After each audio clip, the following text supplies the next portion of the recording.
Hello, everybody, and welcome to the Many Faces of Gender.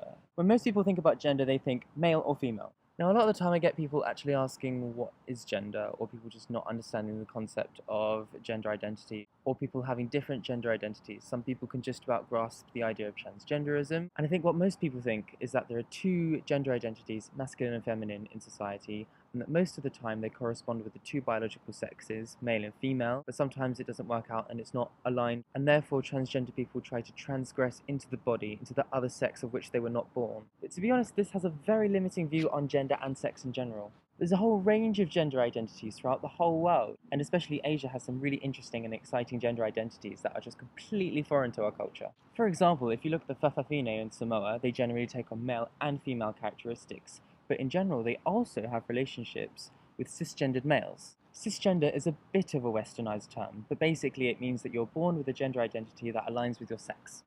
And now you're thinking, wait a minute, what? So they're gay?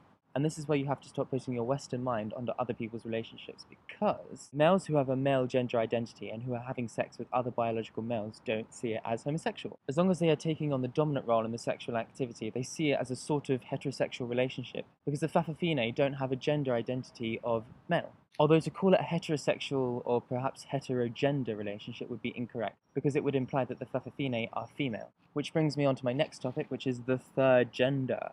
The Hijra in South Asia are pretty similar to the Fa'afafine in Samoa, except for the fact that they are born biologically male, as similar to the Fa'afafine, but they take on a more feminine role in terms of gender role in society and how they present themselves and the way that they dress. Some of them are intersex and some aren't. Photographer Dayanita Singh went to a Hijra community, and Dayanita was trying to understand the community, so she approached Mona Ahmed, a Hijra, and asked, "So are you a man trying to be a woman?" And she said, "You really don't understand. I am the third sex, not a man trying to be a woman. It is your society's problem that you only recognize two sexes." Perhaps in translation, gender might be a better word than sex, but I suppose that's again debatable. And this is quite interesting because it shows that sexuality around different parts of the world is highly dependent on gender identity and expression as opposed to just your biological sex.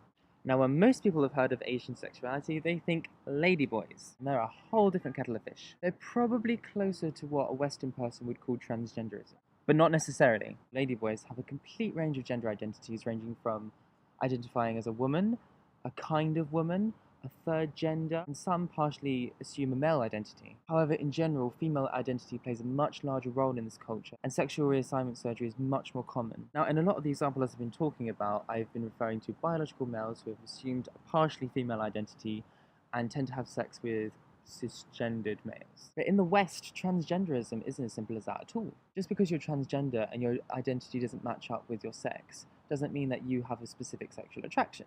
For example, there are people who are born biologically women and have a male gender identity, and they are attracted to men and women. So you get people who are born biologically female who become straight men and gay men. But the thing is, some people have no gender identity. Some people view themselves as agender. They don't have a particular affiliation with being masculine or feminine. Some people are for gender neutrality, which is the eradication of all gender roles. Eradication of gender roles from everything to do with appearance, makeup, to having specific colors for specific genders, genderizing children, to like certain things like princesses, Barbie dolls, and the color pink versus a more masculine, macho environment. And some people are like, well, this is a shame. I might lose something about myself which says I am a man or I am a woman. But the thing is, masculine and feminine roles are just social constructions. Why do you want to spend your whole life living up to society's expectations?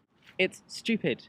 But anyway, I hope you liked this little taster course into genders around the world. I would strongly recommend that you do your own reading, look around to see what's there. So yeah, go read about stuff and think about your gender and your identity and why you act the way you act and how you feel about yourself. I'm Equal Elliot, and I'll see you next time. Subscribe to me. Subscribe!